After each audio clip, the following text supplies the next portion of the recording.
Hi, you guys. I want to come on today. Normally, I do my lives on Saturdays, but first of all, happy MLK birthday, and I guess this is my tribute to people to celebrate because we can't get out the house. Not some of us don't want to because of COVID-19. So this is my contribution to people, families, in honor of Dr. Martin Luther King, and also in celebration of you creating the new norm that we talked about, right? So this is kind of like a shot in the arm for you. This is a booster shot today. So I'm not gonna keep you too long. One of the things that I particularly admire about Dr. Martin Luther King is his ability to confront tough situations. He talked about things that other people wouldn't dare, especially during that time, would not dare talk about. So he did not deny where we were at that time. Being an African American male, he didn't deny the racism, sexism, all those isms, right? So this is what I'm coming on to share this with you this morning. Well, now, this is my devotional from this morning. It's Jeremiah 6:14. And it says,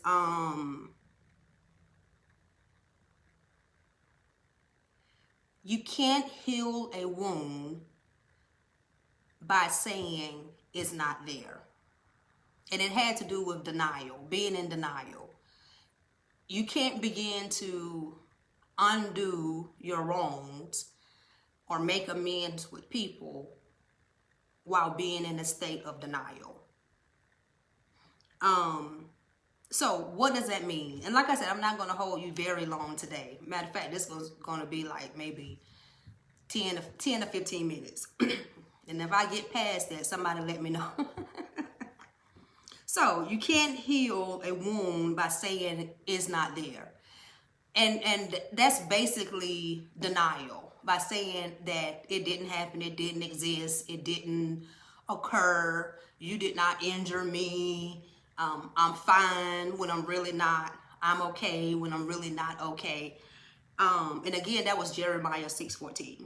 So how do you begin the process? This is a coaching tip, right? How do you begin the process of healing the wound?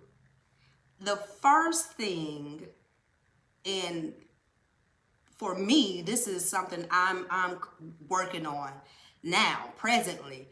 The first thing is talking about the problem. Remember, we talked about offenses, hurt, injury. The first thing is keeping that open line of communication with the person, right, that you offended or perhaps offended you.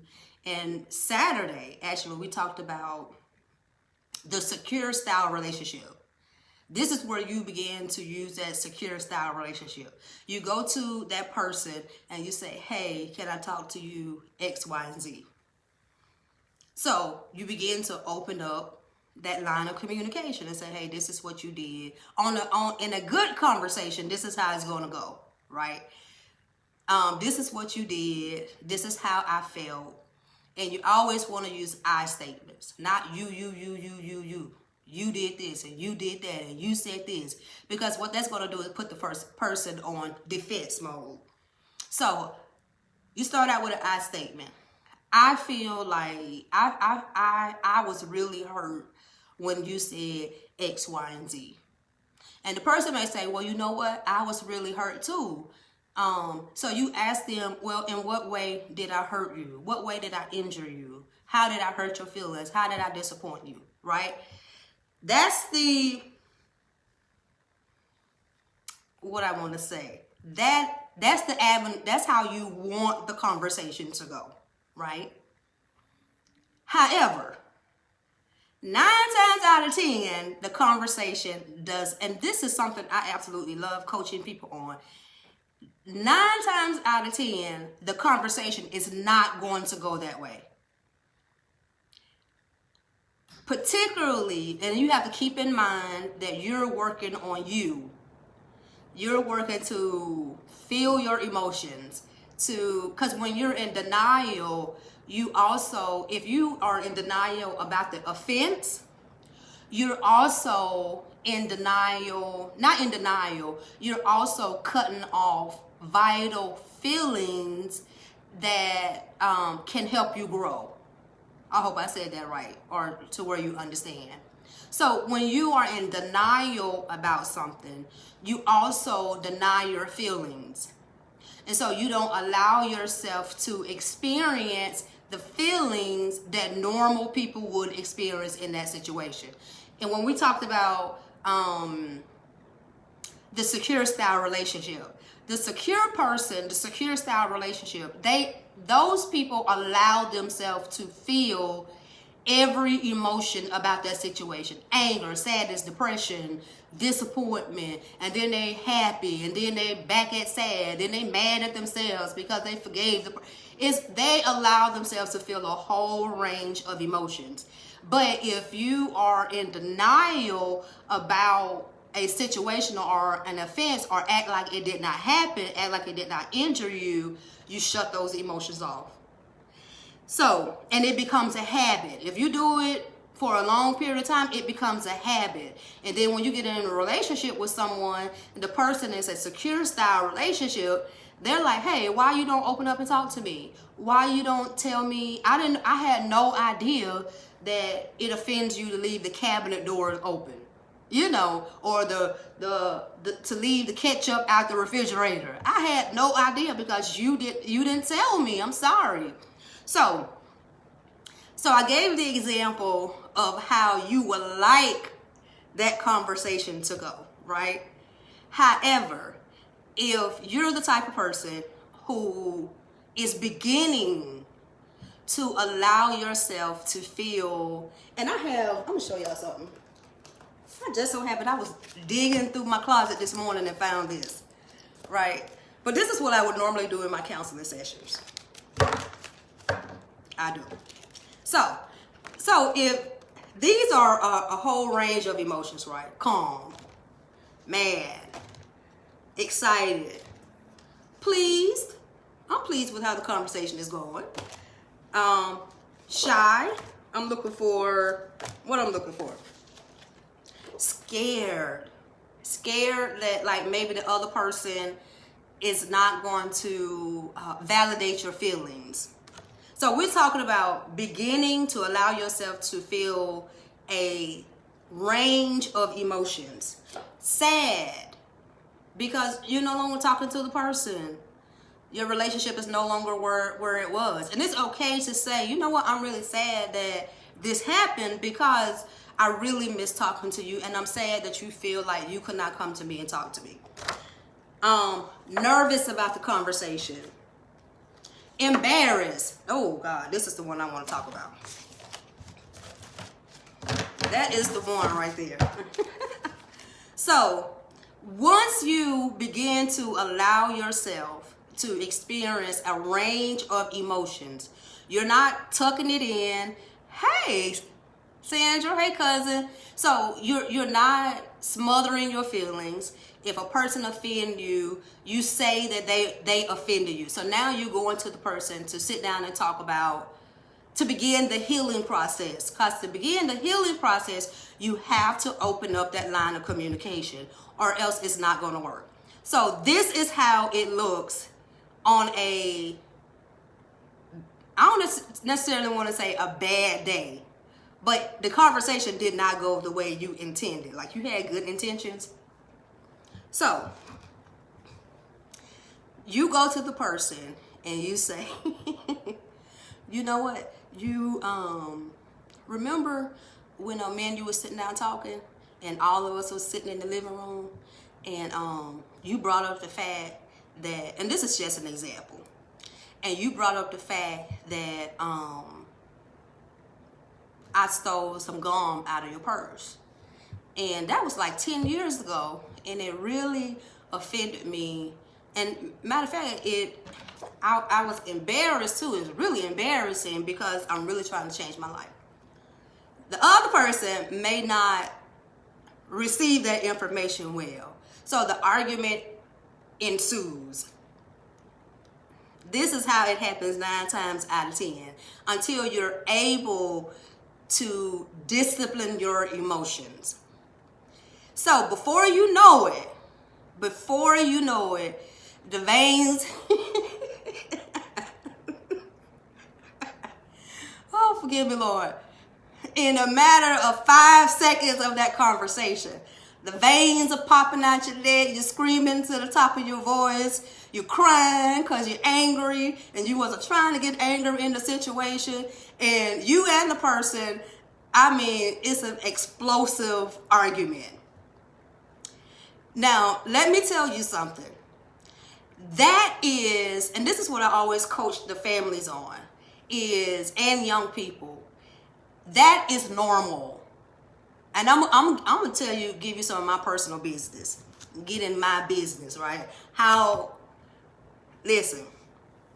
So, my mom and I, because we're so much alike, right?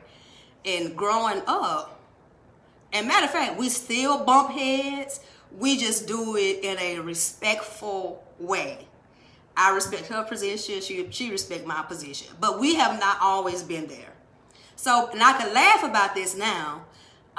Remember we talked about laughing at your pain? That's how you know the healing process is beginning. We would sit down and have a conversation. My mom would come and she was like, well, Cookie, she called me Cookie. Well, Cookie, I just want to let you know when you said X, Y, and Z, this is how I feel. Baby, before we knew it, we'd never physically fought. I would never. I would probably wouldn't even be alive today if I even insinuated that I'm becoming aggressive towards my mom. But before you knew it, it's like World War III. World War III. Because she was on a journey too. And I was on a journey. She was on a journey to regulate her emotions and to be able to sit down and have a mature conversation with someone without the veins popping out your neck and spit going everywhere and you're crying. And I was too. So it took us a while to get to the point where we could actually sit down and say, hey, you know what, Mom? Whenever you said X, Y, and Z, that really hurt my feelings. I acknowledge her. I validate her feelings now. She validate my feelings. But before, it was not like that. And it took us years to get to the point where we could sit down and have a conversation without crying and cussing it is, but this is what I'm saying to you. My point is this. You have to start somewhere. Does that mean be disrespectful and curse and all that? No. But you have so many emotions built up. Sometimes you don't even know what you're saying yourself. And you want to get so much out at one time. And you want to tell the person how they offended you, how they hurt you. You want to get all those emotions out. And this is the beginning of allowing yourself. First is stop denying that the person didn't hurt you. And acting like this could be with your mama, your daddy, your child, your husband, your boyfriend, your girlfriend. Come to a point where you are out of denial that the feeling did not happen. Because if you are in denial, you're not going to allow yourself to heal. And you wonder why. And people wonder why every time we sit down and try to talk about this problem, it's World War III. And the reason is you haven't dealt with those previous emotions. And now that it's kind of like a volcano. And now that somebody finally and you wait for them to ask you, right? Oh, I can't wait for them to ask me because I'm gonna tell them, and you can't wait. But because you are so full of emotion, it just come out like it's a disaster. Appears to be anyway. But you're on the right track. That's my point. And before you know it, you'll begin to sit down and have conversations with that person that are healing in nature. Talk is in the therapeutic community is a therapeutic technique called talk therapy. People just want to sit down and talk. And with your family members, with your loved ones, with your children, sit down and talk. And yes, your first maybe 5, let's start with this. Your first or second conversation of beginning the healing process, it is not going to be pretty. It is not, because people become scared of their own emotions. People generally do not like their family to see them in a rage. And it's embarrassing after it happens, but that's an emotion you have to allow yourself to process through also, because just know that the first 2 or 3 conversations, it's going to be crying, slobbing, veins going to be popping in some cases, not all cases, but in most cases, that's how the first 2 or 3 conversations happen. And then once you get all that out, it's kind of like purification. That's the vision that God just gave me. It's a purification process. Like once you get all that out, you begin to talk more calmly. And you may have an argument, but you're able to bounce back from it. And you're able to call the person up and begin to reconcile. And say, hey, you know what? I'm still learning my own emotions. I'm still learning how to talk to people the way I want to be talked to. So please forgive me on that. Can we move forward? So that's what I want to share with you guys today. So to summarize, right, in my morning devotional this morning, Jeremiah 6:14, and this is the Living Bible, And I was like, wow, I never seen that translation. But the Living Bible, it says you cannot heal a wound that you're trying to hide, which has to do with denial. Denying that you hurt me. You hurt my feelings. So once you move past the denial process, how do I get out of the denial? You begin to talk to the person. How do my healing begin? You begin to have a conversation with the person. You call them up and you say, hey, can we talk? What happened? We used to talk every day. What did I do? What did I do to injure you that bad that, you're no longer talking to me? And like I said, the first couple of conversations may be, just World War III. But don't be discouraged by that, because that is normal. It is absolutely normal. And my word for today. You may even be embarrassed after the veins popping out your neck, your blood pressure's at 280. But that's a normal part. And after going back to the table and trying it again, okay, let's try this again, because last time it didn't work out. And so you and your family, you laugh and joke about it. It didn't turn out how like we projected it would. So you laugh and you joke. And you say, hey, let's try this again. But don't be discouraged by the rage or the anger, the burst of anger, because that's a normal part of the process. And if you continue it, you'll be able to sit down and have healing conversations. Thank you guys. Like I said, I normally do, hey Genty, normally I do this on Saturdays, but my devotion was so good this morning, an eye-opening for me, that I had to share with you guys today. So, happy MLK Day. And once again, in celebration of Dr. Martin Luther King, he was not a person to deny what's going on in the world around him. He confronted it, and he confronted it hard. And that may be your new norm, is getting out of denial. and say, hey, we're going to deal with this problem, and we're going to deal with it right now. That's what I used to tell my daughter when I was raising her. We're going to talk about this, and we're going to talk about it right now. I don't care if it is 2 o'clock in the morning. We doing this. I'm going to run away. You ain't going nowhere. Baby, we in this for the long haul. We in this together. And so that's how you have to be, okay? So thank you guys. So a feeling that you might want to start embracing, embarrassment. Oh God, who wants to be embarrassed, right? But just think about that. Okay, so thank you guys. Like and share. And I'm going to come back with another one on Saturday. Have a blessed day. Happy MLK Day. And remember, stay focused on your goals and creating your new norm. Love you guys. Love you, cousin. My beautiful cousin. My cousin is so beautiful, y'all. She is so beautiful. Love you guys and stay focused. Like and share.